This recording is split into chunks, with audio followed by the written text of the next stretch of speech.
Friends ഫാമിലിയുടെ ഒരു പുതുപുത്തൻ വീഡിയോയിലേക്ക് എല്ലാവർക്കും സ്വാഗതം. അങ്ങനെ ഞാൻ വീട്ടിൽ വന്നതിൻ്റെ പിറ്റേ ദിവസം തന്നെ 6-ാം തീയതി തന്നെ ഡോക്ടറെ കാണാൻ വേണ്ടി പോവാട്ടോ. അങ്ങനെ പോണ വഴിക്ക് കാണുന്ന കാഴ്ചകളാണ് കേട്ടോ ഇതൊക്കെ. ഞാനും അമ്മയും ചേട്ടായും കൂടെ ആയിരുന്നു കേട്ടോ പോകുന്നത്, കുഞ്ഞാവയും കൂടെ.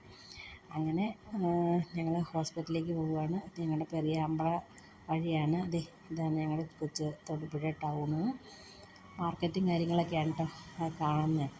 പിന്നെ അങ്ങനെ മുതലക്കട മുത്തപ്പൻ്റെ മുന്നിൽ കൂടെ ആയിട്ടാണ് പോകുന്നത്.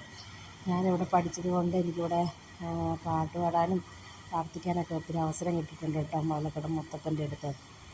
അങ്ങനെ അവിടുന്ന് നമ്മളെ തൊട്ടടുത്ത് തന്നെയാണ് ഹോസ്പിറ്റൽ. ഇതാണ് ഹോളി ഫാമിലി ഹോസ്പിറ്റൽ മുതലക്കോടം. ഇപ്പം പണ്ടൊക്കെ ഇങ്ങനെയൊന്നും ആയിരുന്നില്ല. ഇപ്പം എല്ലാം ഫുൾ സെറ്റപ്പാക്കി, ഫുൾ അപ്ഡേറ്റഡ് ആക്കിയിട്ട് ഹോസ്പിറ്റൽ ഫുള്ളും. അങ്ങനെ നേരെ ചെന്നത് ചീട്ടെടുക്കാൻ വേണ്ടിയാണ്. ചീട്ടൊക്കെ എടുത്തു. ഞാൻ കാണുന്ന സിസ്റ്റർ ജിബീനെയാണ് കേട്ടോ. നല്ല ഗൈനക്കോളജിസ്റ്റാണ്. ആദ്യത്തെ എൻ്റെ കുഞ്ഞുണ്ടായതും ഇവിടെ തന്നെയാണ്. അതുകൊണ്ട് തന്നെയാണ് ഞാൻ ഇവിടെ തന്നെ വരാനുള്ളൊരു കാരണം. അങ്ങനെ ഹോസ്പിറ്റലിൽ വന്നു. അങ്ങനെ ഞാനും അമ്മയും കൂടെ കൂടി ഡോക്ടറെ കാണാൻ പോവുകയാണ്. ചേട്ടായി ഉള്ളതുകൊണ്ട് കൊച്ചിനെ നോക്കാൻ ആളുണ്ടായിരുന്നു.